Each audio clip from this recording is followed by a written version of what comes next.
The suns of Chorus 4 did not rise. They collided with the horizon, tearing the night apart in a violent burst of amber and violet. I crouched on the jagged edge of a basalt ridge, my kinetic siphons humming a low, hungry tune against my wrists. Below me, the shimmering barrens stretched out like a sea of broken glass, a million obsidian shards reflecting the twin suns with a blinding, rhythmic intensity. I had been waiting for 2 hours. Silence was my trade, and on Chorus 4, silence was the only thing that didn't get you killed. The atmosphere here acted like a giant resonator.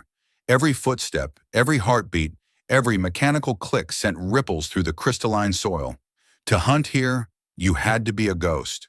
Or as my people, the Athelian preferred to call it, a shadow with teeth. A vibration traveled through the ridge, subtle but distinct. It wasn't the chaotic tremor of a tectonic shift or the skittering of a native glass skink. It was heavy, bipedal, rhythmically stubborn. I adjusted my Sony shields, the dampeners in my ears filtering out the screeching wind. Then I saw him. He was a speck of dull gray against the glittering black landscape.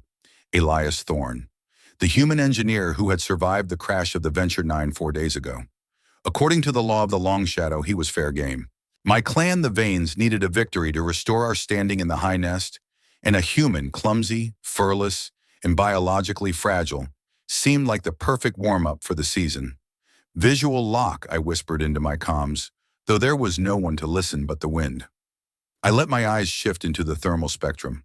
The world of black glass dissolved into shades of deep cobalt and freezing purple. But in the center of it, Elias Thorne glowed like a dying ember. He was a pillar of stubborn red heat. Most off-worlders panicked when they realized the barrens were an acoustic trap. They would run until their lungs burst, or they would huddle under their crashed hulls and wait for a rescue that would never come. Thorne was doing neither. He was walking west. He didn't have the grace of an Athelian. There was no spring in his joints, no predatory economy of motion. He moved with a deliberate, grinding flatness. Heel to toe, heel to toe. His pack was oversized, a bulk of metal and fabric that looked like it should have crushed his spine miles ago.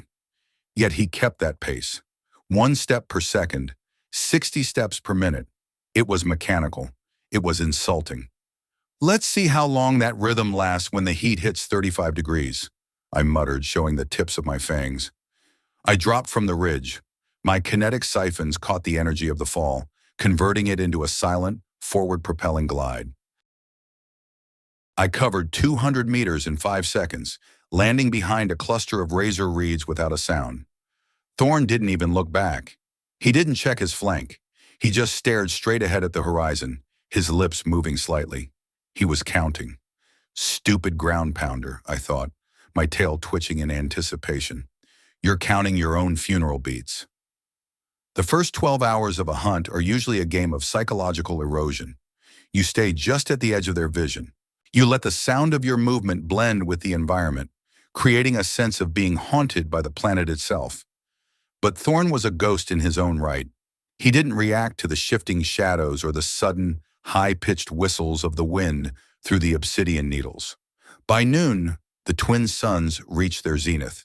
The temperature on the barrens spiked to 38 degrees Celsius. The air began to shimmer with a heat so intense it felt like breathing liquid fire. I retreated into the shade of a hollowed-out geode, my internal regulators working overtime to keep my core temperature stable. My fur, usually sleek and violet, felt heavy and stifling. I watched him through my binoculars. Thorne was still walking. His gray flight suit was soaked through, a dark map of moisture spreading across his back. He was losing water at a rate that should have been fatal. I expected him to collapse, or at least seek shelter under one of the larger basalt formations. Instead, he reached into a side pocket, pulled out a small plastic tube, and squeezed a clear gel into his mouth without breaking his stride. He's sweating, I realized, a flicker of disgust crossing my mind. I had read about it in the Terran archives. Humans had a primitive, messy way of cooling down. They leaked. They pushed their internal fluids through their skin to evaporate the heat away. It was an inefficient use of resources, a desperate biological gamble. And yet he wasn't slowing down. The gap between us remained exactly 400 meters. I waited for the exhaustion to kick in. I waited for the stumble that would signal the end of his resistance. But as the first sun dipped below the horizon, and the second one turned the world a bruised, bloody crimson, Elias Thorne was still moving. Heel to toe, heel to toe. I felt a strange prickle at the base of my neck. It wasn't fear, not yet. It was the realization that I wasn't tracking a prey that was running away. I was following a man who was simply going somewhere, and I was just a ghost he hadn't bothered to notice. "You want a marathon, human?" I narrowed my eyes, my kinetic siphons glowing with stored energy. "I'll give you a marathon, but on Chorus 4, the terrain always wins. 24 hours. The second dawn was colder, the temperature dropping to 5 degrees Celsius as the thermal radiation vanished into the vacuum of space. The obsidian flats groaned as they contracted, a chorus of crystalline snaps that sounded like distant gunfire. I was tired. My species was built for the burst, the high-speed chase, the crushing pounce, the 3-minute engagement that ended in a kill. We were not built for this relentless, soul-crushing duration. My joints felt like they were filled with powdered glass, and my thirst was becoming a sharp physical ache in my throat. I had rationed my water carefully, taking only 3 sips since the hunt began, but my metabolism was a high-performance engine. It burned hot and fast. Elias Thorne, however, seemed to have found a way to bypass the laws of biology. He had stopped only once, for exactly 8 minutes during the coldest part of the night. He hadn't slept. He had sat on his pack, checked a small, glowing, holographic map on his wrist, and consumed another packet of that gray nutrient sludge. Then he had stood up, adjusted his shoulder straps, and resumed the walk. Heel to toe, heel to toe. I moved parallel to him, about 50 meters to his north, hidden by the jagged shadows of the crystal spires. My feet were beginning to bleed. The obsidian was unforgiving, and even with my toughened pads, the constant friction was wearing me down. I watched him through the thermal lens again. His signature was lower now, a steady, controlled orange rather than the bright red of his earlier exertion. He was in a state of metabolic stasis. His body had accepted the punishment and decided to simply endure it. "Why won't you just fall?" I whispered, my voice rasping in the dry air. He suddenly stopped.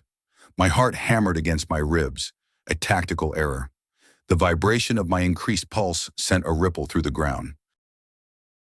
Thorne turned his head. His face was a mask of salt-crusted skin and exhaustion. His eyes, a pale, washed-out blue, scanned the spires. For a second, I thought he saw me. I held my breath, my kinetic siphons ready to flare. But his gaze didn't linger. He wasn't looking for a predator. He was checking the wind. "Copy that command," he muttered, his voice a gravelly ruin. "Barometric pressure is dropping. The screech is coming. I'm moving to the Echo Cliffs. ETA 3 hours over." He was talking to a dead radio. There was no command. The Venture 9's comms array had been pulverized in the crash. He was talking to himself to keep his mind from fracturing. "You're not going to make the Echo Cliffs, ground pounder," I said to the shadows. "The screech will tear your eardrums out before you hit the base." The screech was what we called the atmospheric phenomenon on Chorus 4 when the wind reached 60 kilometers per hour. The air would funnel through the crystalline canyons, creating a sonic frequency that could liquefy the internal organs of smaller animals and drive larger ones into a permanent state of psychosis. As if on cue, the horizon began to blur. A wall of dust and refracted light was rolling toward us from the south. The sky turned a sickly shade of green. Thorne didn't panic. He didn't run. If anything, his pace increased by perhaps 5%. He wasn't sprinting. He was just intensifying. He began to hum, a low, discordant tune that I didn't recognize. A human song, perhaps. It was a rhythmic barrier against the rising whistle of the wind. I had to move. My Sony shields wouldn't survive a full-scale screech in the open. I needed to reach the overhangs of the Echo Cliffs, the same destination Thorne was heading for. I engaged my siphons, the blue light illuminating the obsidian beneath me. I blurred into motion, a violet streak across the black glass. I passed him at a distance of 30 meters, a deliberate show of superior speed. I wanted him to see me. I immune him to know that while he was crawling, I was flying. Thorn didn't even flinch. He didn't look up as I tore past him. He just kept his head down, his boots clinking against the glass, heel to toe. I reached the base of the Echo Cliffs 40 minutes before him. The cliffs were a massive wall of porous basalt, honeycombed with caves that acted like natural mufflers. I found a narrow crevice about 10 meters up and hauled myself inside, my lungs burning, my muscles trembling with the after effects of the high-speed dash. I collapsed against the cool stone, my heart racing. I was faster. I was stronger. I was the hunter. But as I looked out from my sanctuary, I saw the green wall of the Screech swallowing the barrens. And there, emerging from the haze of dust and lethal sound, was a small gray figure. Elias Thorne arrived at the base of the cliff exactly when he said he would. He didn't look for a cave. He didn't look for safety. He looked at his map, then at the sheer vertical face of the basalt. Then he began to climb. He didn't use claws. He didn't have kinetic siphons. He used his hands, his bare, bleeding, salt-stained hands. He found a grip, tested it, and pulled. Then he moved a foot, then another hand. It was the most agonizingly slow thing I had ever witnessed. It was also the most terrifying, because in that moment I realized the human didn't care about the Screech. He didn't care about the heat. He didn't even care about me. He was a force of nature, as indifferent and as persistent as the suns themselves. He's not a prey, I whispered, the realization sinking into my gut like a stone. He's a ghost that refused to die. I watched him climb, the first notes of the Screech beginning to howl through the canyons, and for the first time in my life, I felt the cold, sharp edge of doubt. What kind of monster are you, Elias Thorne? The Echo Cliffs were not merely a geological barrier. They were a massive, vertical instrument.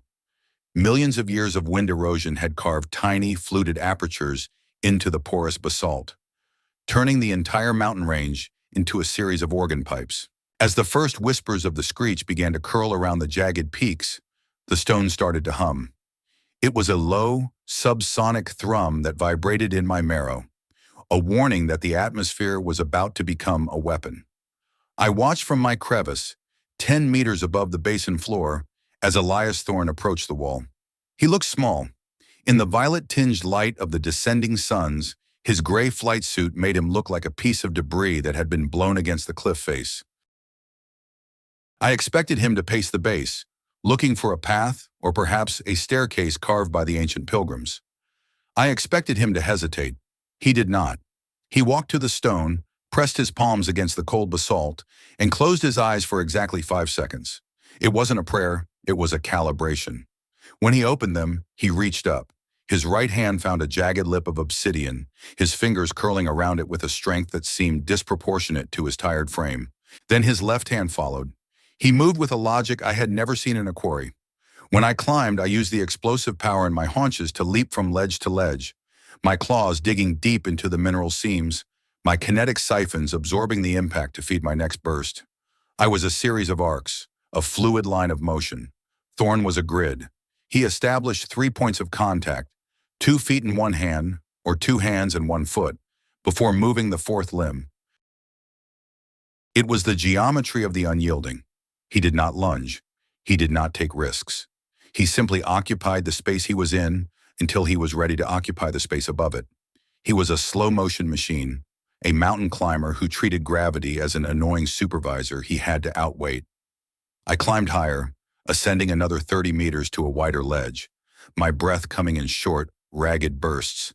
The air was thinning, and the resonance from the cliffs was beginning to interfere with my Sony shields. Every time the wind gusted, a sharp, high-pitched whistle would pierce through my dampeners, making my ears twitch painfully. I looked down. Thorne was 20 meters up. His breathing was audible now, a rhythmic rasp that matched the scrape of his boots. He was sweating again, even in the cooling air. I could see the salt crystals forming on the back of his neck, white against the sun-reddened skin. "Why?" I hissed, the word lost in the growing roar of the wind. "Why do you keep going when the world is screaming at you to stop?" A gust of wind, the first true vanguard of the Screech, slammed into the cliff. It carried a payload of fine obsidian dust that acted like a sandblaster. I pulled back into the shadows of my ledge, shielding my eyes. Below me, I saw Thorn freeze. He pressed his entire body against the basalt, his fingers locking into the crevices until the skin on his knuckles turned white. He didn't cry out. He didn't scramble for cover. He became part of the mountain. When the gust passed, he simply reached up for the next hold. I felt a sudden, sharp pang of irritation. It was the arrogance of his survival that grated on me. He was a human, a species that required life support systems to breathe on half the planets in the sector. A species that died if the temperature shifted 20 degrees in either direction. He was a biological error in this environment. By all rights, he should have been a KIA, killed in action, the moment his ship touched the Barrens. I checked my Sony shields. The power levels were dipping. If I stayed out here much longer, the screech would bypass the filters and blow my inner ears. I had to find a deeper cave, a place where the acoustic resonance wouldn't liquefy my brain. I looked at Thorn. He was still climbing, his head bowed, his movements as regular as the ticking of a grandfather clock. He reached a small projecting shelf about 5 meters below my position. He pulled himself over the lip with a grunt of effort, his legs dangling over the abyss for a terrifying second before he found purchase. He sat there, his back against the wall, his chest heaving. I leaned over the edge of my ledge, my amber eyes locked on him. For the first time, he looked up. He saw me. There was no shock in his expression, no fear. He didn't reach for a weapon or beg for mercy. He just looked at me with those tired, washed-out blue eyes, a thin trail of blood running from a cut on his forehead. He reached for his canteen, shook it. The sound was hollow, a few ounces of liquid at most, and took a single, tiny sip. "You're a persistent little shadow, aren't you?" he rasped. His voice was like two stones grinding together. I bared my teeth, the violet fur on my neck bristling. "I am Silas Vane. I am your hunter." He almost laughed. It was a dry, rattling sound. "Hunter? Lady, I've got a planet trying to turn my skeleton into a flute and a screech storm coming that'll strip the paint off a tank. You're just another item on the list of things I don't have time for." "You are my quarry by the law of the long shadow," I said, my voice cold. "You should be honored to be tracked by a Vane." "I'm a gearhead, Silas Vane," he said, leaning his head back against the stone. "I don't do honor, I do objectives. And right now, my objective is getting to the silence zone before the resonator fails for good. If you want to watch me die, find a comfortable seat, but you're going to be waiting a while." He stood up. His legs were shaking, fine, high-frequency tremors that spoke of total muscular failure. I knew those tremors. I had seen them in the Kadath runners I had tracked through the southern pillars. It was the point where the body says no more. But Elias Thorne said yes. He reached up, his fingers finding a new hold, and began the climb again. I stood there paralyzed by a sensation I couldn't name. It wasn't the thrill of the hunt. It was a sense of profound, unsettling weight. Every time he moved a hand, it felt like he was pulling the entire world up with him. He wasn't just climbing a cliff. He was defying the very concept of exhaustion. The wind shrieked, a piercing, 3-octave rise that made my vision blur. The screech was here. The air turned into a wall of vibrating glass. I turned and scrambled deeper into the cave system behind my ledge, my tail tucked tight, my ears flat against my skull. I didn't look back. I didn't want to see him fall, because if he fell, it meant the logic of the universe was restored. And for some reason, the thought of that restoration made me feel more alone than I had ever been in the Barrens. The interior of the Echo Cliffs was a labyrinth of wind-scoured tunnels, but the deeper I went, the quieter the world became. The basalt acted as a natural dampener, absorbing the lethal frequencies of the screech and turning them into a low, rhythmic thrumming that felt like the heartbeat of the planet. I found a small chamber about 20 meters in. It was dry, floored with fine volcanic dust, and shielded from the worst of the vibrations. I collapsed into a crouch, my kinetic siphons deactivating with a soft hiss. My body was on fire.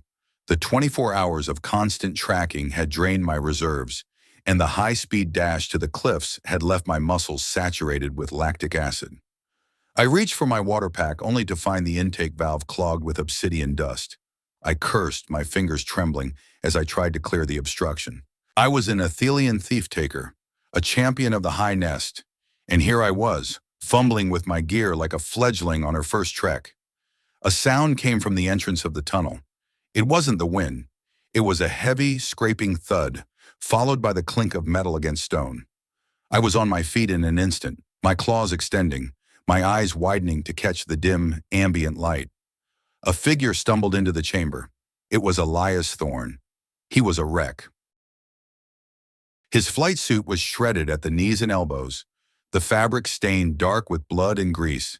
His breathing was so loud it echoed off the walls, a wet, rattling sound that made me wince. He didn't see me at first. He just collapsed against the far wall, his pack sliding from his shoulders with a heavy metallic clang. He sat there for a long minute, his head between his knees, his entire body heaving. Then he slowly reached into his pack and pulled out a small handheld scanner. He clicked it on, the blue light reflecting off his sweat-slicked face. "Resonator signal? 40%, he whispered to himself. "Battery? 10%. Come on, you piece of junk. Just a little further." He looked up then, and his eyes found mine. He didn't startle. He just stared at me, his face a map of pain and stubbornness. "Still here, Shadow," he said, his voice a mere thread of sound. "You should not have survived that climb," I said, my voice echoing in the small space. "The screech should have shattered your balance." "Yeah, well," he said, coughing a little, "I've got a pretty high tolerance for noise. My ex-wife used to play the cello. Terribly." He reached into his pack and pulled out a small pressurized canister. He sprayed a clear foam onto the gashes on his arms. The chemical smelled sharp in the enclosed air. He didn't flinch as the foam hissed and bubbled against his raw flesh. "You are injured," I observed, moving a step closer. The hunter in me was looking for a weakness, a place to strike. But the rest of me, the part that had watched him climb for 30 hours, was simply curious. "I've been worse," he said, leaning his head back. "Took a cable strike on the Sirius docks 5 years ago. Nearly lost the arm. This is just surface tension." He looked at me, really looked at me. "You look like you're about to keel over, Silas. How's your water?" "I am fine," I snapped, though my throat was so dry it felt like it was lined with sandpaper. "Bull," he said. He reached for his canteen, the one I knew was nearly empty, and held it out to me. "Drink. You're no use to me as a hunter if you're a dehydrated rug." I stared at the canteen. In the vain tradition, accepting resources from a quarry was a mark of absolute failure. It was the ultimate shame. To eat the bread of the prey was to admit that the prey was the master of the environment. But my body didn't care about tradition. My heart was thumping a frantic rhythm, and my vision was beginning to fray at the edges. I looked at Thorne. He wasn't mocking me. He wasn't trying to trick me. He was just a man offering water to another living thing because the world outside was trying to kill them both. I stepped forward, my movements stiff and guarded. I took the canteen from his hand. It was warm from his body heat, the metal scarred and dented. I unscrewed the cap and took a sip. It was the best thing I had ever tasted. It was more than just water. It was the taste of continued existence. I took a second swallow, then handed it back. "Thank you," I said, the words feeling heavy in my mouth. "Don't mention it," he said, taking a tiny sip himself before stowing the canteen away. "We're both just trying to get through the day, right? Just another shift in the pits." "Why are you doing this, Elias Thorne?" I asked, sitting down on the opposite wall, keeping a respectful 3 meters between us. "You are not a soldier. You are not a scout. You are an engineer. Why risk your life for a decommissioned survey marker in the silent zone?" He stayed silent for a long time.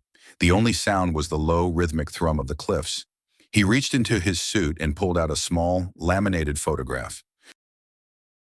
He looked at it for a moment, his expression softening in a way that made him look 20 years younger.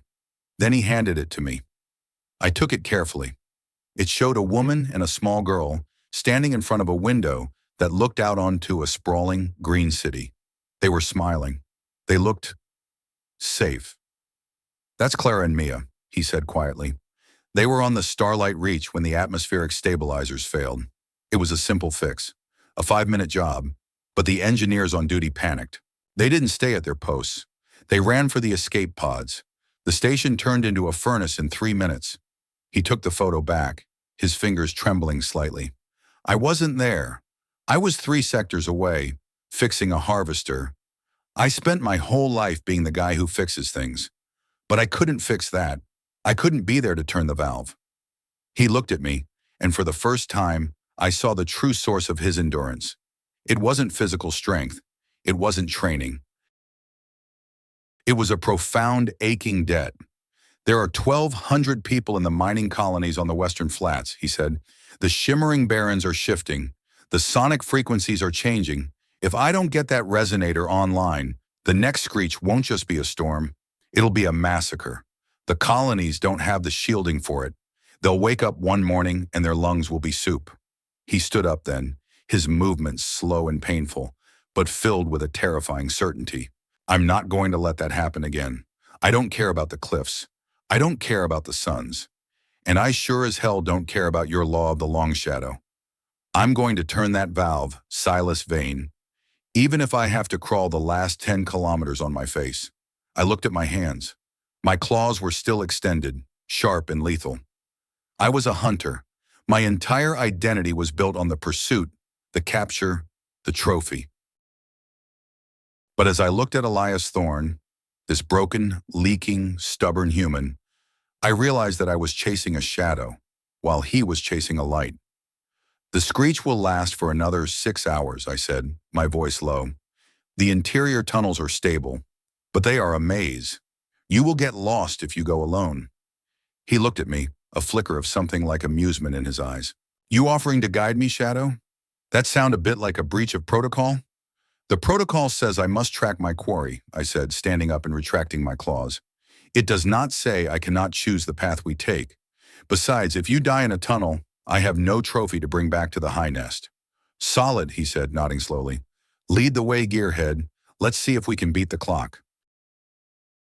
We moved out of the chamber, a violet shadow and a gray ghost, walking together into the heart of the mountain. The wind outside continued to scream, but inside there was only the sound of 2 sets of footsteps, different in rhythm but united in purpose. Heel to toe, heel to toe. I found myself matching his pace. It was slower than I liked, frustratingly deliberate, but it had a gravity to it. It was the pace of someone who knew that the destination was the only thing that mattered. Watch your 6, human, I whispered as we entered a narrow crevice. These tunnels have a way of biting back.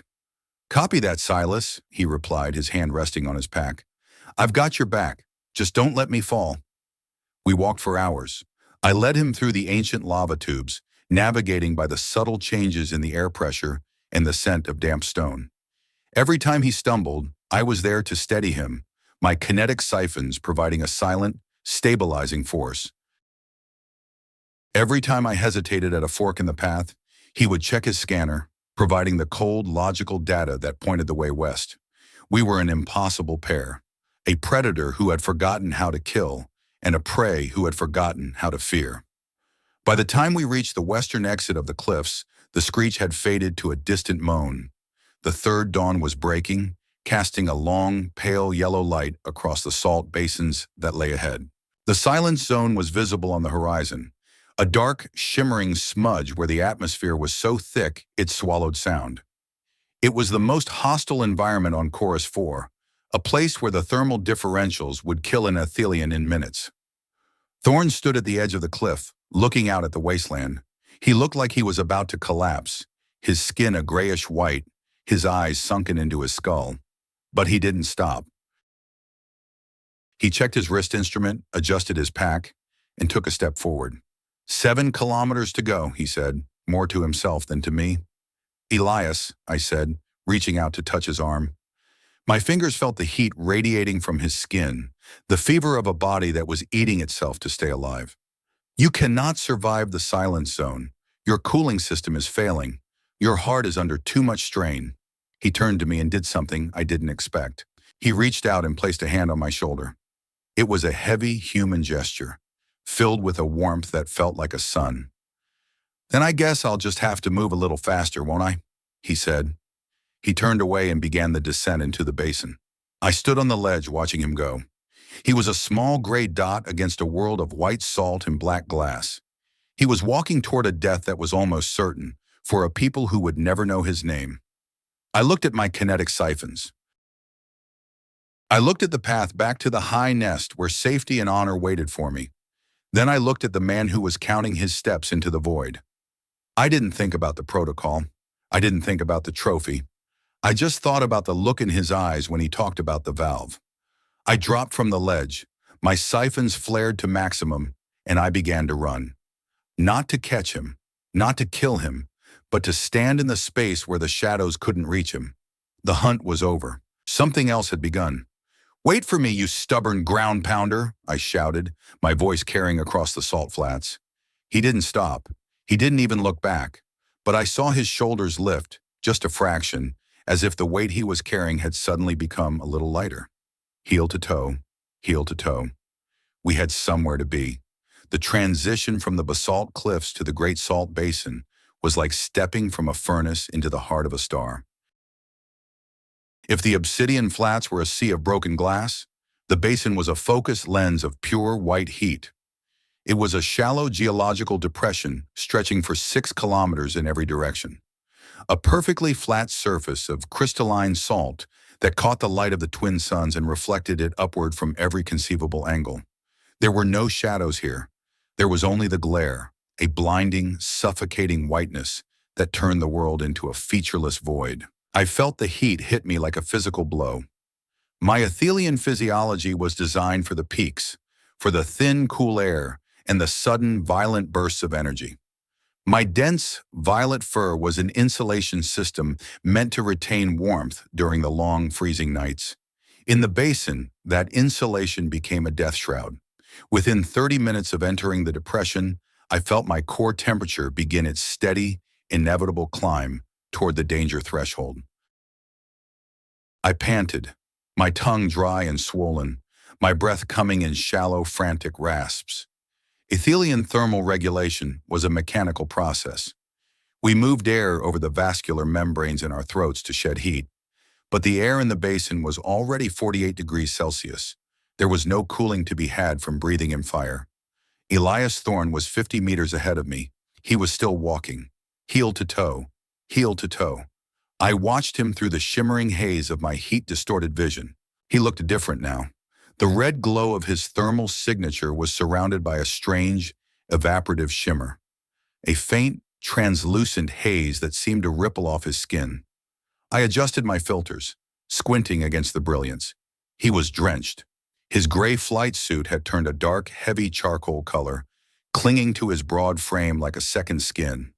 Water was seeping from his pores in a constant rhythmic tide, running in rivulets down his neck and pooling in the creases of his boots. As the liquid hit the parched, superheated air, it vanished into steam, pulling the heat from his body with it. It was a primitive, messy, and thoroughly unpleasant mechanism. It was also, I realized with a dawning sense of horror, the most effective cooling system I had ever seen.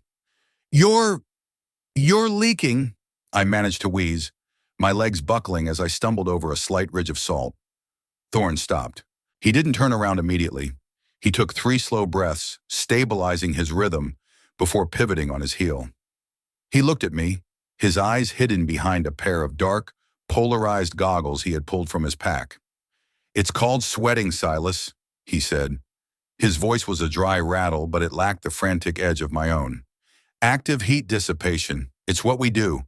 We're basically walking evaporative coolers." "It is disgusting," I said, collapsing into a crouch. The salt beneath my paws was so hot it felt like it was searing through my pads. "Your body is wasting its lifeblood just to keep your heart from melting." "Better than the alternative," he grunted. He walked back toward me, his movements heavy but certain. "You're redlining, Shadow. I can see the tremors in your forelimbs. Your fur is trapping the heat." He reached into his pack and pulled out a small, foil-wrapped square. He tore it open with his teeth and held out a gray, chalky tablet. "Eat this. It's an electrolyte concentrate. It'll help your cells hold on to whatever moisture you have left." I looked at the tablet. My pride was a cold, dead thing, buried somewhere back at the base of the cliffs. I took the supplement and swallowed it. It tasted like salt and chemicals, a bitter, sharp flavor that made my stomach churn. But within minutes, the frantic hammering of my heart slowed by a fraction. "Listen to me," Thorne said, crouching in front of me. The heat shimmer around him made his outline waver, like a ghost made of steam. The basin is a lens. If you stay still, you bake. If you run, you spike your core, and you die. You have to find the rhythm. Don't fight the heat. Acknowledge it, categorize it, and put it in the back of your mind. We have 3 kilometers to the central pillar. We stop there for 5 minutes. Not 6, not 4. 5. I am a hunter of the high nest, I whispered, my ears drooping. I am not supposed to feel this way. I am supposed to be the master of the barrens. Thorn reached out and gripped my shoulder. His hand was wet, slick with the brine of his own survival, but his grip was like iron. The barons don't care about your nest, Silas. They don't care about your titles. This planet is a machine designed to grind down anything that stops moving. You want to be a master? Then be like the gear. Keep turning. He stood up and held out a hand. I looked at the calloused, salt-crusted palm of the engineer. This was the man I had intended to kill. This was the prey I had mocked for his flat feet and lack of fur. I took his hand. He hauled me up with a grunt of effort, his own muscles straining under the weight of his pack and the brutal gravity of the basin. Keep your head down, he ordered, his voice taking on the sharp, clipped tone of a site foreman. Focus on my heels. Don't look at the horizon. The glare will burn your retinas out, even with those fancy eyes of yours. Just one step, then another. We began to move again. The next 2 hours were a descent into a private, white-hot purgatory. The world ceased to exist. There was no sky, no ground, no Silas vein.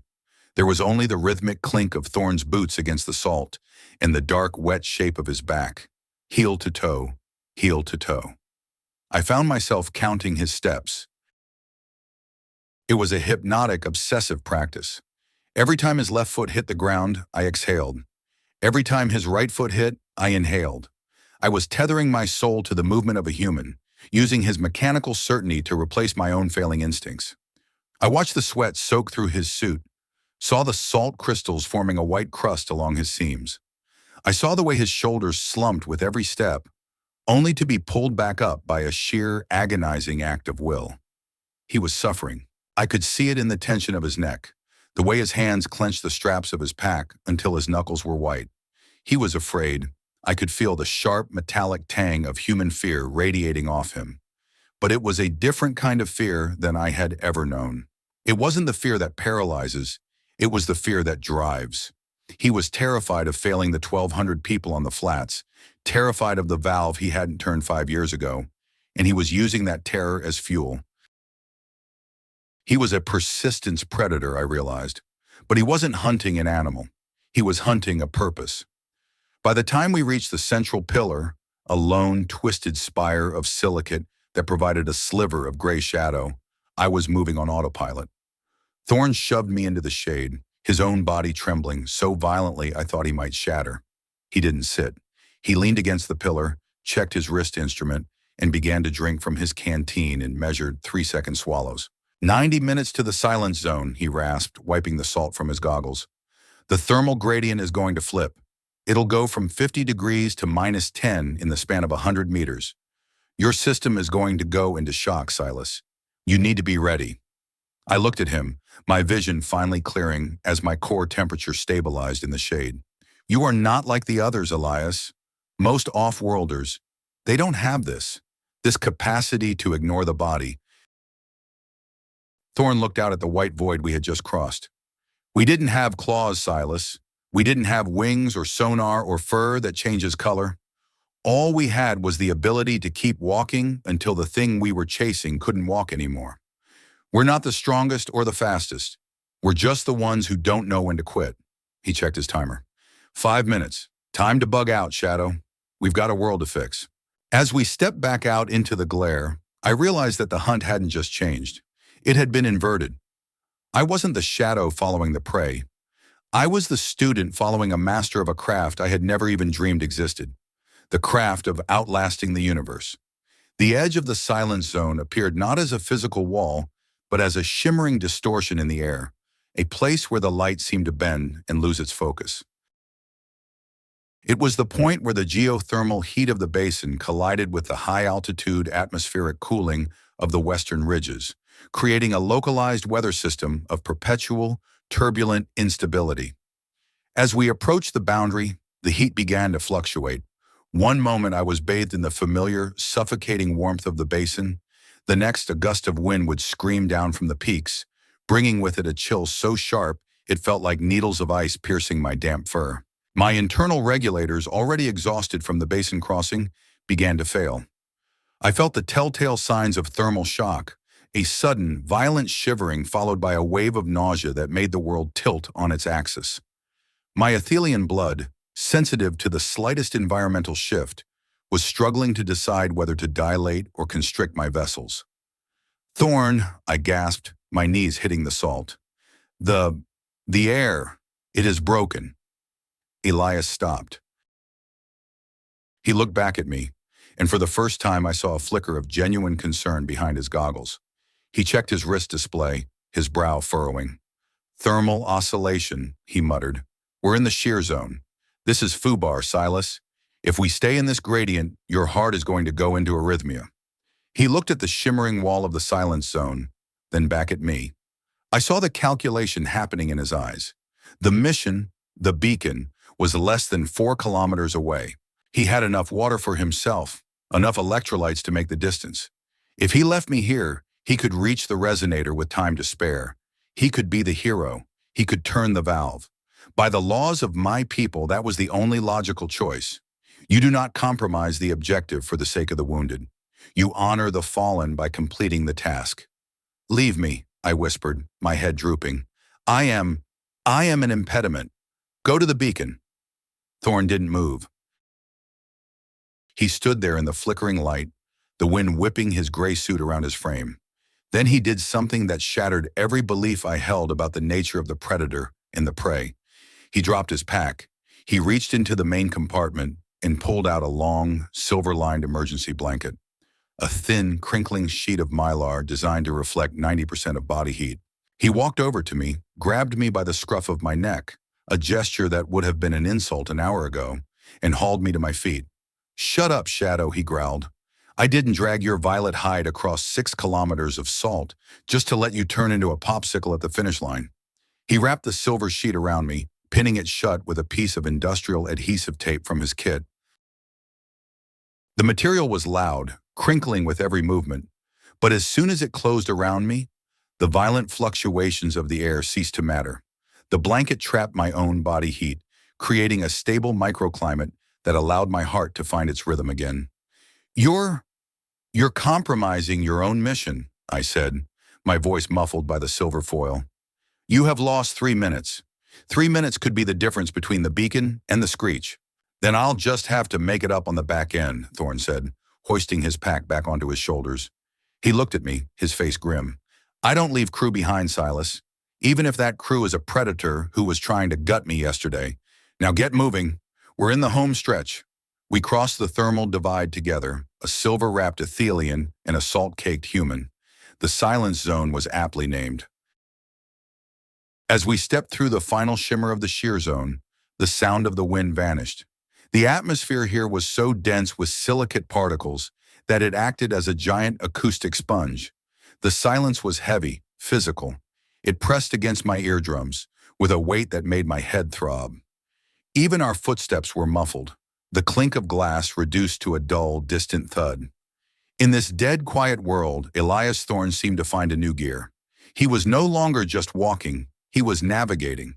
He moved with a surgical precision, avoiding the geothermal vents that pockmarked the silicate platform, his eyes constantly scanning the blue-gray dusk for the shape of the cylinder.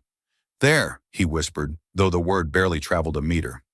In the center of the platform, surrounded by a cluster of smoking vents, stood the beacon. It was a gray, unremarkable cylinder of durasteel, crusted with 40 years of mineral deposits and silicate dust. It looked like a tombstone. Thorn didn't cheer. He didn't celebrate. He walked to the beacon, set his pack down, and began to lay out his tools in a neat, orderly row on the silicate. He looked at me, his goggles reflecting the dim blue light of the geothermal vents. "I need 20 minutes, Silas. If anything comes out of that dust, you're the only one who can see it. My sensors are glitching out from the interference."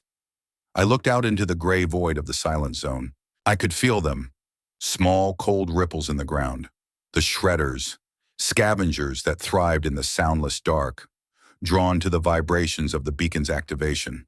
I will hold the perimeter, I said, my claws sliding out from beneath the silver blanket. Turn the valve, Elias Thorne. I will ensure the world remains quiet. Thorne nodded once, a sharp, professional acknowledgement.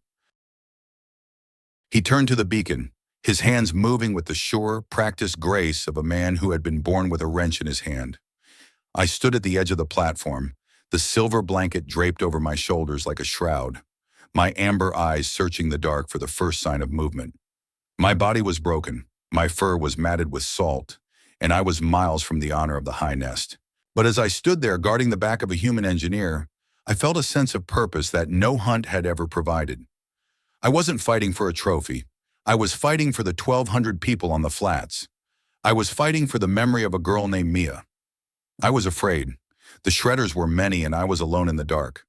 But as I listened to the steady, rhythmic click of Thorne's tools behind me, I realized that he was right. Courage wasn't the absence of fear. It was the choice to keep turning the gear, even when the machine was screaming. Heel to toe, I whispered to the silence. Heel to toe. The first shredder emerged from the dust, a low, multi-legged shape of obsidian and hunger. I didn't hesitate. I lunged. The turning point has been reached. Silas has transitioned from hunter to protector, and the humanistic theme of courage as action, despite fear, is being physically manifested in her defense of the beacon. The silent zone did not just lack sound. It felt as though it were actively consuming it. Every breath I drew was a muffled scrape against the thick, silicate-heavy air. Behind me, the metallic clicking of Elias Thorne's tools sounded like they were coming from the bottom of a deep, dark well. I stood at the edge of the silicate platform, the silver emergency blanket still draped over my shoulders, my amber eyes fixed on the shifting gray dust of the horizon. I was a hunter. I was supposed to be the one who dictated the rhythm of the engagement, but as I watched the first ripple move through the dust, I felt a cold, jagged realization pierce through my exhaustion. The shredders were not moving with the chaotic hunger of scavengers. They were circling. They were closing a perimeter with a tactical patience that mirrored my own. Elias, I whispered, my voice flat and deadened by the atmosphere. We have company. 3 contacts, 6 o'clock. Low to the ground. They are fast-moving crystalline types.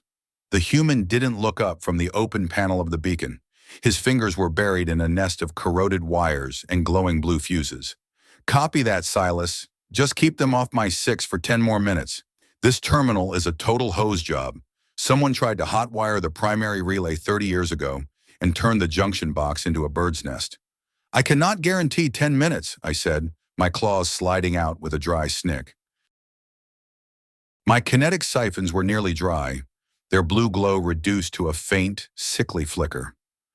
I am operating on fumes, human. My siphons are dead stick. Then use your teeth, Thorne grunted, his voice tight with the strain of his work. Or use that fancy Athelian pride you're always talking about. Just don't let them touch the resonator. If this thing takes a kinetic hit, the whole project goes snafu. Chom. I looked at him, at the salt crust on his neck, the way his hands never wavered despite the tremors in his arms. And then, the question that had been gnawing at my mind since the salt basin finally found its way to my lips. How long did you know? I asked.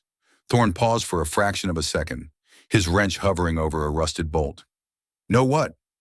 That I was there, that the shadow was not a ghost. He finally looked up, pushing his polarized goggles onto his forehead. His eyes were bloodshot, the skin around them white and raw from the salt. He gave me a look that was neither mocking nor surprised. It was the look of a man who had already accounted for every variable in the room. I saw your reflection in the glass sand on the first dawn, Silas. You're good, but you're a burst predator. You breathe too loud when you're waiting for the pounce. And on a planet made of resonators, your kinetic siphons hum like a goddamn choir.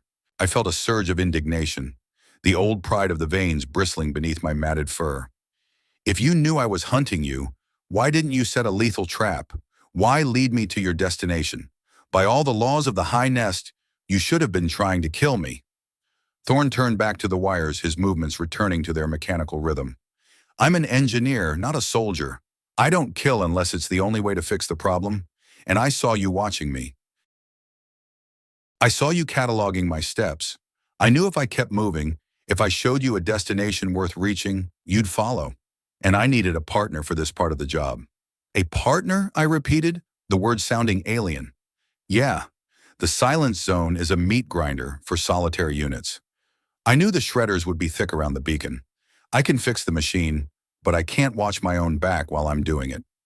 You were the only other living thing on this moon with the grit to make the trip. So I figured I'd let you hunt me right into a job. The shock of it was more painful than the heat of the basin. I hadn't been the architect of the hunt. I hadn't been the shadow. I had been an asset, a tool in the kit of a human engineer who had looked at a predator and seen a security guard. He hadn't been running away. He had been leading me to his workplace. You used me, I hissed, my ears pinning back against my skull. I gave you a choice, Silas. You could have stopped at the cliffs. You could have turned back at the basin. But you didn't. You kept walking because you wanted to see if a human could really do it. You wanted to know what made me tick. He pulled a wire, and a small green light flickered to life on the beacon's console. Turns out, what makes me tick is the same thing that keeps you from gutting me right now. We both have somewhere to be. A screeching sound, a high-frequency vibration rather than an audible noise, shattered the conversation. The first shredder broke cover. It was a nightmare of obsidian geometry, a creature made of jagged plates and needle-sharp legs that moved with the terrifying speed of a landslide. It didn't breathe. It resonated. It lunged across the silicate platform, its body clicking like 1,000 broken clocks. I didn't think. I couldn't afford to. I threw off the silver blanket and launched myself forward. My siphons didn't flare. There was no explosive burst of speed. Instead, there was the grinding, agonizing effort of my own muscles. I hit the shredder midair, my claws finding purchase in the gaps between its obsidian plates. We rolled across the platform in a tangle of limbs and glass. The creature's skin was cold, so cold it burned, and its strength was inhuman. I felt a sharp pain in my shoulder as a jagged edge of the creature's leg tore through my fur. I didn't pull back. I couldn't. I remembered the way Elias Thorne had climbed the basalt wall, 3 points of contact, never letting go, moving through the pain as if it were just another data point. I locked my jaw around the creature's central sensory node and twisted. There was a sound like a window shattering, and the shredder went limp, its internal resonance fading into the gray dust. I stood up, my breath coming in ragged gasps, my shoulder dripping violet blood onto the white silicate. I looked at the dust. 2 more shapes were emerging, then 4, then a dozen. "Thorn," I growled, bracing my feet against the ground. "The roaches are coming in force. I hope that 10 minutes has a 5-minute discount." "5 minutes," Thorn shouted back, his voice strained. "I'm bypassing the safety protocols. If this doesn't work, we're both getting fried by the feedback." "Just do it," I screamed. I met the next wave at the edge of the platform. I was no longer the elegant hunter of the veins. I was a brawler. I used my weight, my claws, and the sheer, stubborn refusal to fall. Every time a shredder bit into me, I bit back harder. Every time they tried to swarm me, I used the edge of the platform to funnel them, creating a bottleneck of broken glass. The pain was a uniform white noise in my head. I could feel my body beginning to shut down, the biological limits I had spent my life honoring finally reaching their breaking point. My spatial reasoning was fraying. My thermal tracking was a blur of static. But I didn't stop. I looked back at Elias. He was hunched over the beacon, a single glowing blue fuse in his hand. He was shaking so badly that he had to use his left hand to steady his right. He was terrified. I could see it in the way his jaw was set, the way he was blinking back the salt and sweat. He was a human, a fragile thing of water and meat, standing in the middle of a literal meat grinder, trying to fix a machine for people who would never thank him. And he wasn't running. He was staying at his post, just like the engineers on the Starlight Reach hadn't. He was redeeming them. And in doing so, he was teaching me the only lesson that mattered in the Barrens. The hunt isn't about the kill. It's about the refusal to be finished. I lunged at a group of 3 shredders, my claws extended, a scream of defiance tearing from my throat. I didn't have speed. I didn't have power. All I had was the next step, heel to toe, heel to toe. I would not let them touch the valve. The battle had devolved into a blur of gray dust and sharp edges. I was no longer counting the shredders. I was simply counting the seconds between each heartbeat.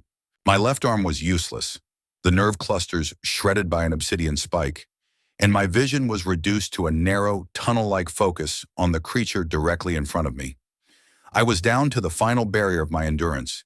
Every instinct in my Athelian brain was screaming for me to bug out, to find a high ridge, to shelter, to preserve the self. It was the biological imperative of the predator. Live to hunt another day. But as I looked at the hunched gray shape of Elias Thorne, I realized that I didn't want to live to hunt another day. I wanted to live to see the green light on that console. Almost there. Thorne's voice was a whisper, lost in the clicking of the swarm. A massive shredder, nearly twice the size of the others, lunged from the dust. It didn't go for me. It saw the open panel of the beacon, the glowing vulnerability of the human and his machine. It moved with a terrifying, singular momentum, its obsidian plates vibrating with a sound that threatened to shatter my remaining eardrums. I couldn't reach it in time. My legs wouldn't respond to the demand for a sprint. I was too far, too slow, too broken. I saw the creature launch itself toward Thorne's back. In that fraction of a second, I didn't think about the law of the long shadow. I didn't think about my rank or my clan. I thought about the girl in the photograph smiling in front of a green window. I thought about the 1,200 people who would wake up to find their lungs intact because a stubborn engineer hadn't stopped moving. I threw my kinetic siphon, the physical device, the heavy Durasteel gauntlet on my right wrist. I didn't fire it. I hurled it like a stone. The gauntlet struck the shredder's primary leg mid-leap. The impact didn't kill it, but it was enough to redirect its momentum. The creature crashed into the silicate platform a meter away from Thorne, its jagged plates carving a deep furrow in the stone. Thorne didn't even flinch. He slammed the blue fuse into the junction box. "Now!" he roared. He hit the primary activation switch. For a heartbeat, there was nothing. And then, the world exploded in a wave of blue light. It wasn't a violent explosion, but a harmonic one. The resonator didn't just activate, it sang. A low subsonic pulse rippled out from the beacon, vibrating through the silicate, through the air, through my very bones.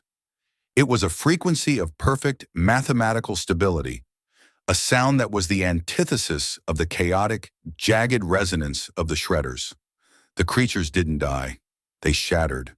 The harmonic pulse interfered with their internal structural integrity. One by one, the shredders began to vibrate, their obsidian plates cracking and flaking away until they were nothing more than piles of inert, black glass.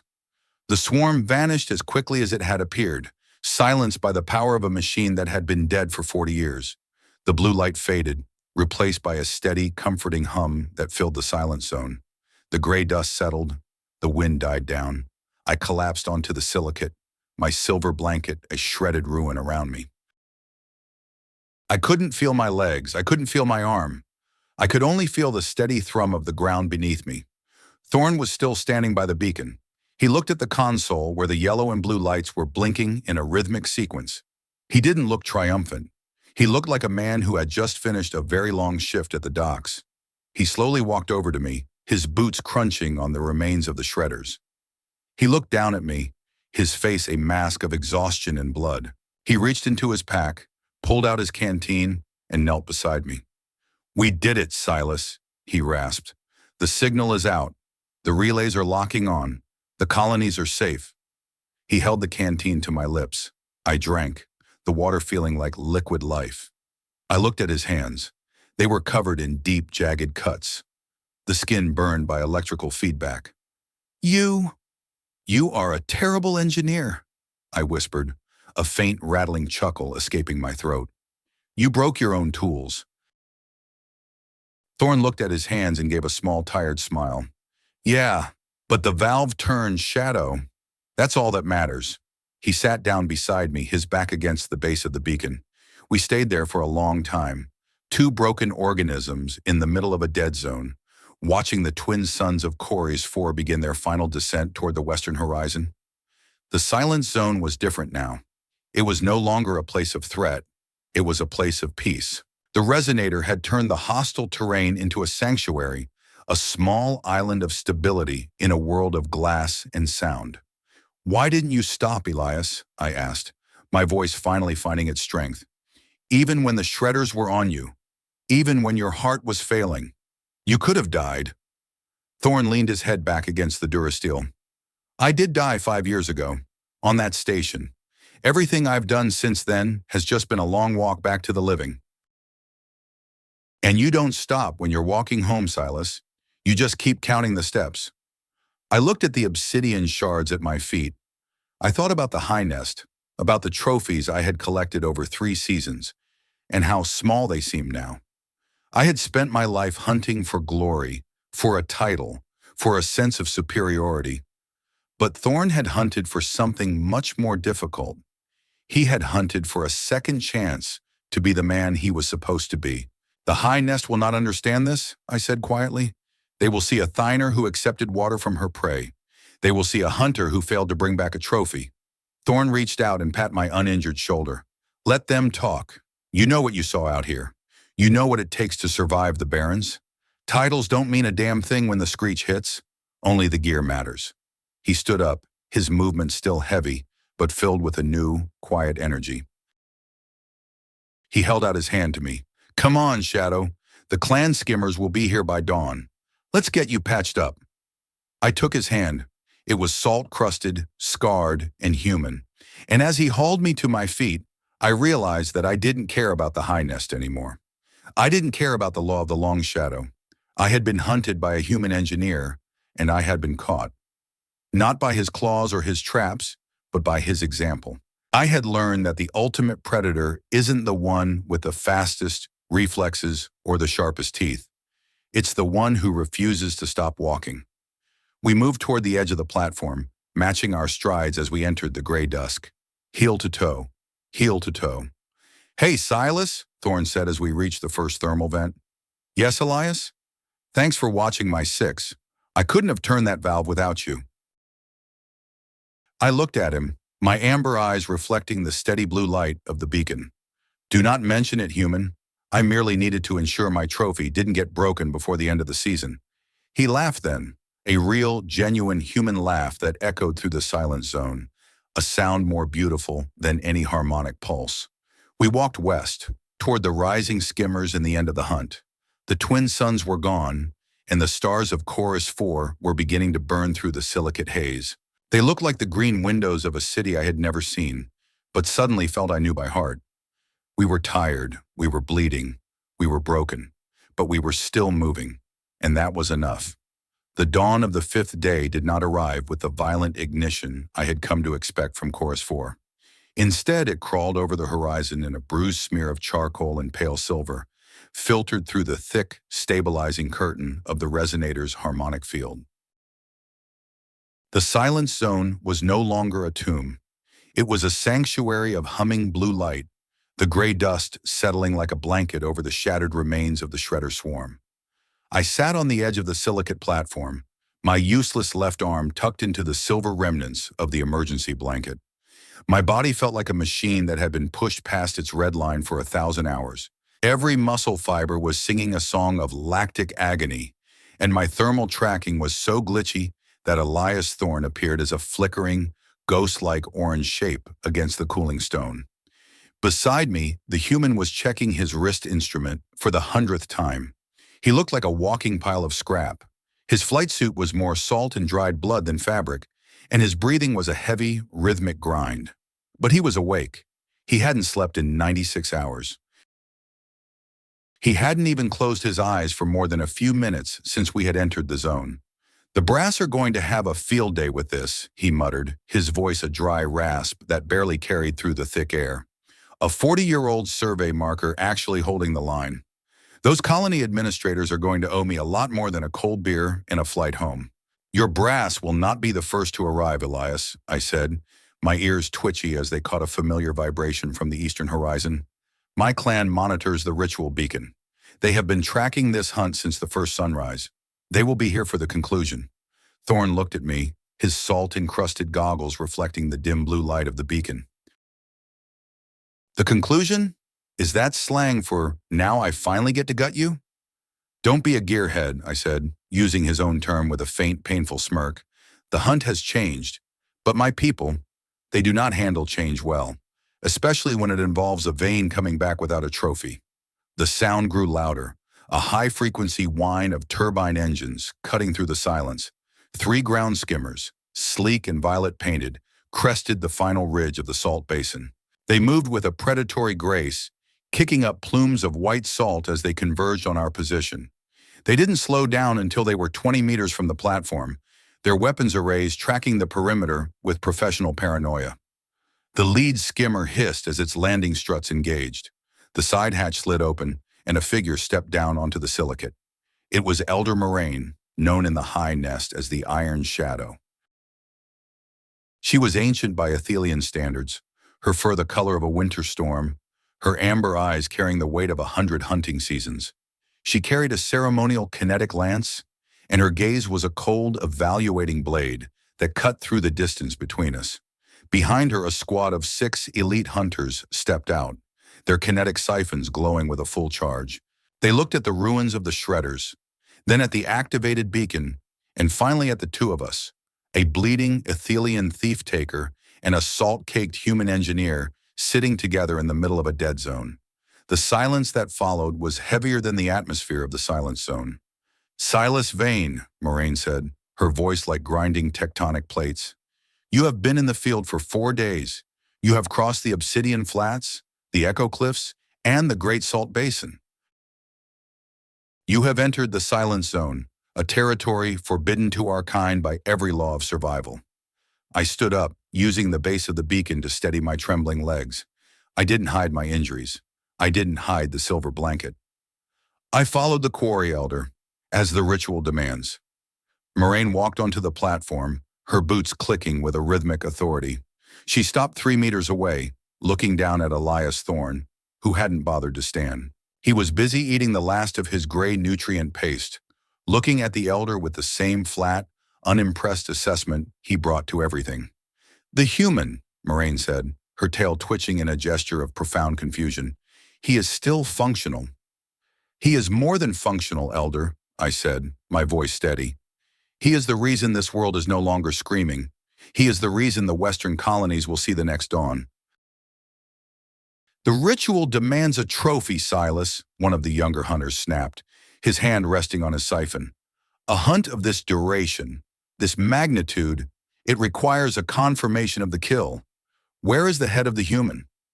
I looked at the young hunter, a child who hadn't yet felt his core temperature hit the danger zone or his lungs burn with the dust of the basin. I felt a sudden, sharp wave of contempt for the purity of the ritual. "There is no trophy," I said, my words echoing through the stillness. "The hunt ended at the base of the Echo Cliffs. Everything that followed, it was something else." Moraine narrowed her eyes. "Something else? Explain yourself, Hunter." "I selected him as prey because I thought he was an easy mark," I began, looking at Thorne's back. "I thought he was a clumsy, leaking herbivore who would fall within the first 12 hours. I was wrong.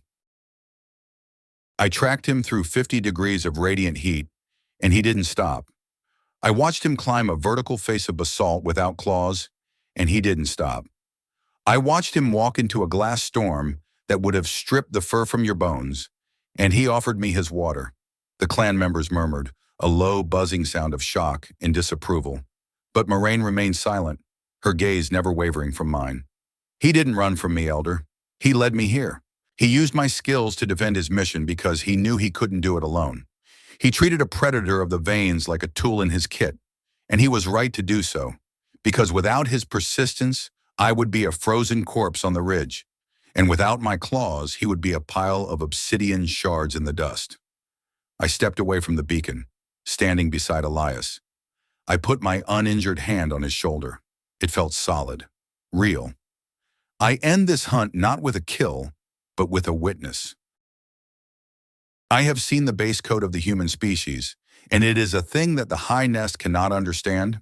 They do not hunt for the sport of it, and they do not flee for the fear of it. They simply continue until the terrain gives up or the objective is met. Moraine looked at Elias. Human, you knew you were being tracked by a vain hunter? Elias swallowed the last of his paste and looked up, squinting against the silver light. I knew there was a shadow. I figured if it wanted to help, it would show up when the roaches did.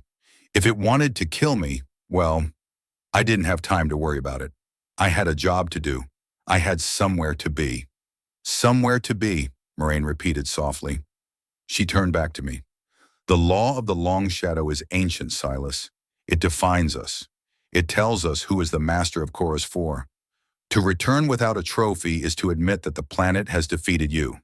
No, Elder, I replied, feeling a strange, calm clarity. To return with a trophy would be to admit that I learned nothing. Killing him would have been a hose job, a waste of a perfect piece of engineering. I did not return defeated. I returned evolved. Moraine stayed quiet for a long time, her tail slowly circling in thought. She looked at the beacon, then at the horizon where the western colonies lay. Finally, she looked back at me, and I saw a flicker of something new in her amber eyes. Not anger, not disappointment. It was a terrifying, quiet respect. The hunt is concluded, she announced to the clan, but the ritual will not be recorded as a failure. It will be recorded as a Verth Sol. The hunters gasped. Even Elias looked a bit confused. In the old tongue, Moraine said, looking at the human, it means the one who does not hear the stop. It is the title we give to the storms, to the suns, and to the ground itself. It is a title for the forces of nature that cannot be negotiated with. She stepped forward and bowed her head slightly, a gesture usually reserved only for the High Nest commanders. Elias Thorne, you are named Verth Sol by the clan of Vane. You are no longer quarry. You are a part of the landscape. Thorne blinked, then gave a small, tired nod. Thanks, I think. Does that come with a lift to the nearest comms relay? My feet are killing me. It comes with the protection of the veins, Moraine said. She turned to her squad. Load them into the lead skimmer. Medical supplies for both. And someone get me a status report on that beacon. I want to know exactly how a human fixed a machine that our own engineers gave up on 20 years ago. As the hunters moved to assist us, I felt the weight of the last 4 days finally beginning to lift. But as I walked toward the skimmer, matching my pace to Thorne's slow, rhythmic gait, I knew that the weight of the lesson I had learned would stay with me forever. The hunt wasn't over. It had just changed its scale, and I had a feeling that the human was going to be counting steps for a long, long time. The medical bay of the High Nest was a place of antiseptic white light in the constant, low-frequency hum of regenerative fields. It was a far cry from the salt-blasted silence of the barrens. Yet for the first 3 days of my recovery, I found myself unable to sleep without the sound of a rhythmic clicking. My mind had become so attuned to the sound of Elias Thorne's boots that the silence of safety felt like a void. My arm was being reconstructed by a series of bioprinters and neural stitching arrays. The physical pain was manageable, but the internal shift, the tectonic movement of my worldview, was a far more difficult process to heal. I was no longer the same Silas Vane who had dropped from the ridge on that first dawn. I looked at my remaining claws, once the pride of my lineage, and saw them for what they were. Tools for a burst, useless against a mountain that required 1,000 years of patience. On the 4th day of my recovery, I was allowed to walk. I didn't head for the observation deck to see the trophies of the season. I headed for the guest quarters at the edge of the medical wing, where the human element was being housed until the Terran Union could send a shuttle. I found Elias sitting on a balcony that overlooked the Great Rift. He wasn't wearing a flight suit anymore. He was in a simple, loose-fitting robe provided by the clan. He looked smaller without his pack, but his presence was still as solid as a basalt cliff.